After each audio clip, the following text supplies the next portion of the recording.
Throughout our newscast today, we've been running a special series of reports about inflammatory breast cancer, and for the past hour, we've been taking your calls about this little-known disease.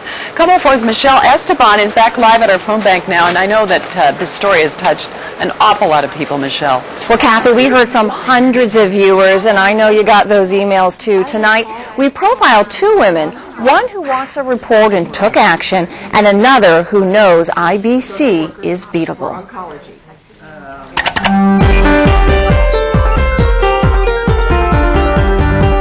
With the click of a mouse, 10 million people now know what inflammatory breast cancer is. That's how many people downloaded our special report on IBC. Lonnie Bradfield watched in disbelief. I'd never heard about it before. Lonnie's mother got breast cancer at 46. That's why Lonnie never misses a mammogram. She thought she was informed. She didn't know until our report that you don't have to have a lump to have breast cancer. She didn't know IBC is almost never detected on a mammogram. A biopsy will find it. And to find out after all this time that there is something else out there that has never been shared. IBC is rare. The American Cancer Society says 1 to 3% of all breast cancer is IBC. But the Inflammatory Breast Cancer Research Foundation and the Susan G. Komen Foundation says up to 6% may be IBC. That it's unusual isn't a good reason for people not to know about it. Catherine Gordon didn't know what IBC was until she was diagnosed with it. I wish somebody had scared me early.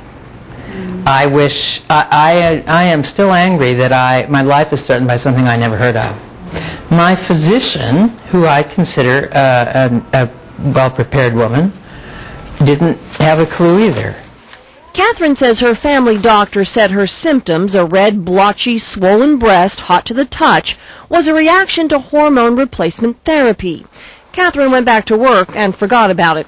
3 months later, a radiologist thought Catherine's breast looked suspicious. A biopsy confirmed the IBC, the most aggressive form of breast cancer. I told her that day, don't tell me to go home and get my life in order, because I'm not ready. Lonnie Bradfield isn't ready either. I've got years to go. I want to enjoy myself. While watching our report, Lonnie wondered about her own health. She has redness on her breast. It's new, and she doesn't know why. We are scheduled for a biopsy. She also has what her doctor calls a bug bite. Lonnie knows a number of IBC patients were initially told they had a bug bite. She's pretty confident it's nothing, but she says the IBC story taught her to be proactive. I would rather know. I would rather know if I do have something, get it done. Dr. Carol Van Halst with the Cascade Cancer Center says unlike traditional breast cancer, IBC typically grows in sheets, not a lump. The cancer cells clog blood vessels below the skin. If caught early, it can be treated. I think we have a lot of weapons to fight breast cancer. She says at least a third of IBC patients are what she calls NED, that is, no evidence of disease 5 years after their diagnosis.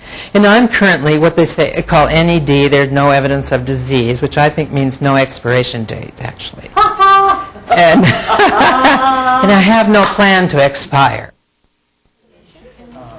And there she is. What kind of advocate is Catherine Gordon? Well, she's here tonight answering your calls. In fact, our entire phone panel are operators ranging from doctors to IBC survivors, family, cancer helpline volunteers, you name it, they're here. And when I interviewed Catherine yesterday, she said something that I thought was really powerful, and I want her to share it with all the women that are watching.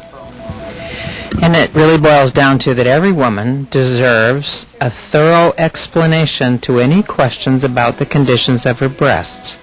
If you have a change in the size or shape of your breast, if you have a change in the skin texture, the color of the skin, the sensation of heat in the skin on your breast, you deserve a physician to take that seriously and give you a thorough explanation. Settle for nothing less. Catherine, well said. Thank you, and we're going to throw it back to you guys. We're here till 7 o'clock, so please give us a call. Very well said. All right. Thanks very much for all your efforts up there, Michelle. Thank you.